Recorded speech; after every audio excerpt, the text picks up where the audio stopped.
श्री शिवाय नमस्तुभ्यम हर हर महादेव। 28 अगस्त 2023 बहुत विशेष दिन है और बहुत विशेष तिथि भी है। सावन का आखिरी सोमवार तो है ही और साथ में सावन का आखिरी प्रदोष भी है।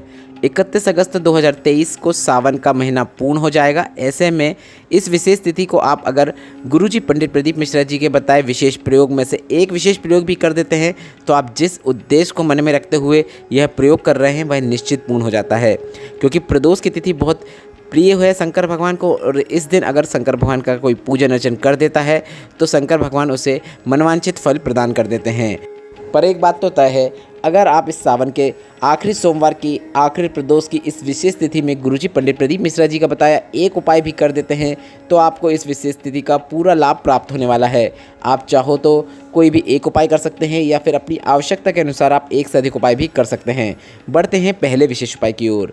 गुरुजी ने हाल ही की कथाओं में बिल्कुल नया उपाय बताया था जिसमें गुरुजी ने कहा विषम परिस्थिति आने पर अगर आपके सामने कोई ऐसी विषम परिस्थिति आ गई है जिसका आपको कोई हल समझ में नहीं आ रहा है या फिर कोई अटके हुए कार्य जो पूर्ण नहीं हो रहे हैं जिनका पूर्ण होना ज़रूरी है, आप सब जगह भटक लिए, सारी दुनिया में जाकर बोल आए, सबके पास जाकर आपने हाथ जोड़ लिए पर कहीं पर भी आपका काम नहीं बन रहा है तो आपको एक प्रयास करना है।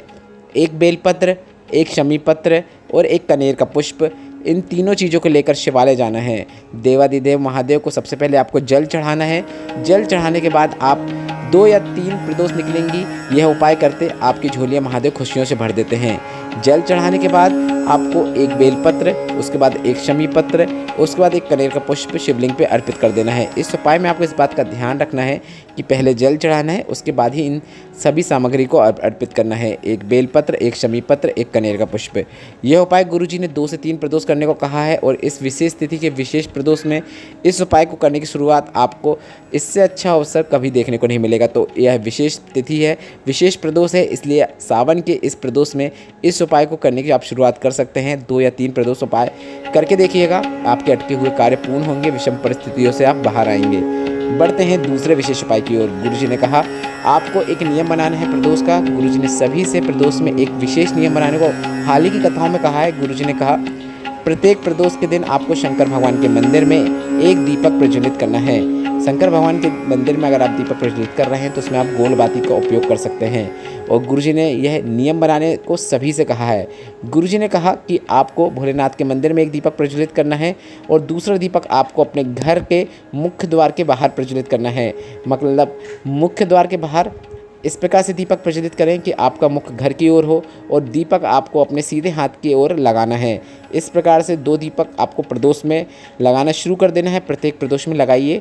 2 दीपक में से घर में जो दीपक लगेगा उसमें आप लंबी बाती का उपयोग कीजिएगा क्योंकि यह वंश वृद्धि और लक्ष्मी प्राप्ति के लिए इस प्रकार से शाम के समय प्रदोष काल में प्रदोष के दिन दीपक प्रज्वलित किया जाता है और दीपक की जो लौ रहेगी, बाती रहेगी, वह बाहर की ओर होना चाहिए।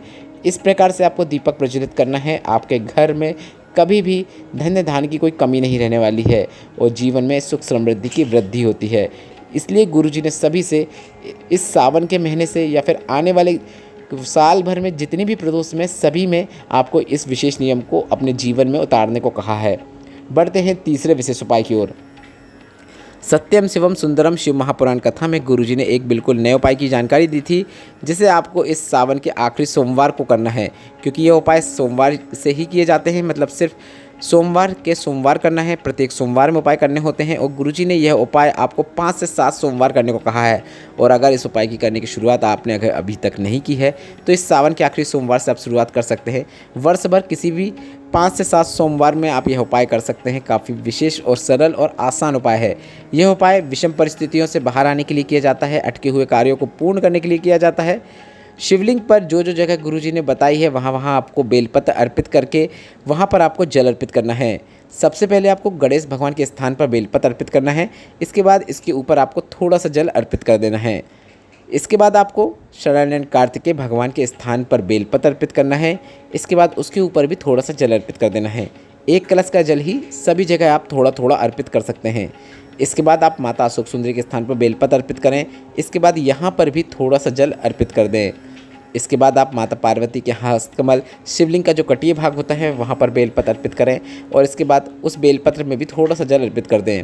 इसके बाद शिवलिंग के ऊपर बेलपत्र अर्पित करें। इसके बाद पूर्ण जल जो कलश में बचा हुआ है वह शिवलिंग के ऊपर ही अर्पित कर दें। शिवलिंग के ऊपर बेलपत्र अर्पित कर रहे हैं तो आपको इस बात का ध्यान रखना चाहिए कि बेलपत्र की डंडी आपके विपरीत ओर होनी चाहिए। बस इतना ही करना होता है। गुरुजी ने कहा 5 जगह बेलपत्र अर्पित करके अगर आप 5 जगह जल अर्पित कर देते हैं तो आपके अटके हुए कार्य पूर्ण होना शुरू हो जाते हैं। आप इसके बाद अपनी मनोकामना भी बोल सकते हैं। मनोकामना भी 2 माह के अंदर पूर्ण होती हुई आपको नज़र आने लगेगी। यह उपाय आपको उत्तरमुखी होकर करना है, मतलब आपका मुख उत्तर दिशा की ओर हो। मतलब आप इस प्रकार से बैठे कि आप जलाधारी के विपरीत ओर हो। शिवलिंग का जो कटी भाग होता है वहाँ पर आपको बैठना है और उस स्थान से ही बैठकर आपको जल अर्पित करना है। और यह उत्तरमुखी होकर किए जाने वाला एक विशेष उपाय है जिसे आपको 5 से 7 सोमवार करना है। आपको सफलता निश्चित प्राप्त होती है। बढ़ते हैं चौथे विशेष उपाय की ओर। सीहोर कोबरेश्वर धाम में हुई महाशिवरात्रि शिव महापुराण कथा के गुरुजी ने एक विशेष उपाय की जानकारी दी थी। यह उपाय आपको किस प्रकार करना है पहले आप यह समझ लीजिए। अगर आपका ऐसा कोई कार्य लग रहा है कि पूर्ण नहीं हो रहा है, महादेव मेरी सुन नहीं रहे हैं, तो इस विशेष उपाय को आपको कुछ विशेष तिथियों में करना है। जैसे कि विशेष प्रदोष हो, विशेष शिवरात्रि हो, प्रत्येक माह की शिवरात्रि, विशेष प्रदोष हो, मतलब कुछ विशेष तिथियों में ही इस उपाय को करा जा सकता है। हमेशा हर तिथि में इस उपाय को नहीं कर सकते। विशेष प्रदोष है, सावन का आखिरी सोमवार है, विशेष प्रदोष है, तो आप यह उपाय कर सकते हैं। आपको एक कलश लेकर शिवालय पहुंच जाना है और आपको जल चढ़ाने की शुरुआत सबसे पहले गणेश भगवान के स्थान से करना है। इसके बाद आपको माता अशोक सुंदरी के स्थान पर जल अर्पित करना है।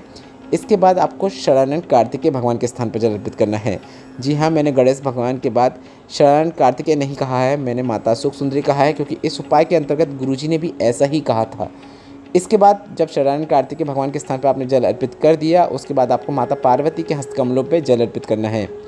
थोड़ा सा जल आप अपने जल कलश में बचा लें। इस बचे हुए जल कलश को आपको शिवलिंग के ऊपर नहीं अर्पित करना है, मतलब शिवलिंग का जो कटीय भाग है। उसके बाद आखिरी में हर उपाय में हम यह करते हैं कि शिवलिंग के ऊपर जल अर्पित करते हैं, तो इसमें आपको शिवलिंग के ऊपर जल नहीं चढ़ाना है। इस प्रकार से बचा हुआ जो कलश में जल है उसे आपको बेलपत्र के पेड़ के नीचे जाकर श्री शिवाय नमस्तुभ्यम या फिर नमः शिवाय या फिर ओम नमः शिवाय बोलते हुए बेलपत्र के पेड़ के नीचे वह जल चढ़ा देना है। बस इतना ही करना है। इस प्रकार से जल चढ़ाने से महादेव चिंतित हो जाते हैं कि मेरा भक्त है ऐसा क्यों कर रहा है। फिर महादेव माता पार्वती से कहते हैं मेरा भक्त है, परेशानियों से घिरा हुआ है, भले ही उसने मेरे शिवलिंग पर जल ना चढ़ाया हो, पर उसने तुम्हारे हस्तकमल में मतलब शिवलिंग के कटी भाग पर जल चढ़ाया है, तो मैं जितना उसे प्रदान करता हूँ तुम उससे उसे 2 गुना प्रदान कर देना। पर यह उपाय सिर्फ विशेष तिथियों में करना है, इस बात का आप ध्यान करें, रोज़ नहीं कर सकते। 28 अगस्त की सोमवार की विशेष प्रदोष के दिन यह उपाय करके आप अधिक से अधिक लाभ प्राप्त कर सकते हैं।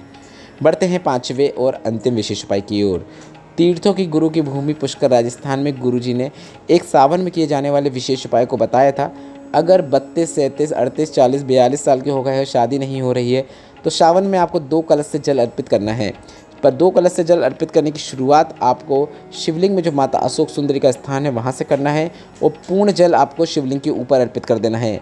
मतलब 2 कलश से जल आपको शिवलिंग पर सिर्फ 2 ही जगह अर्पित करना है, पहला माता अशोक सुंदरी के स्थान पर, दूसरा शिवलिंग के ऊपर। बस इतना ही करना होता है।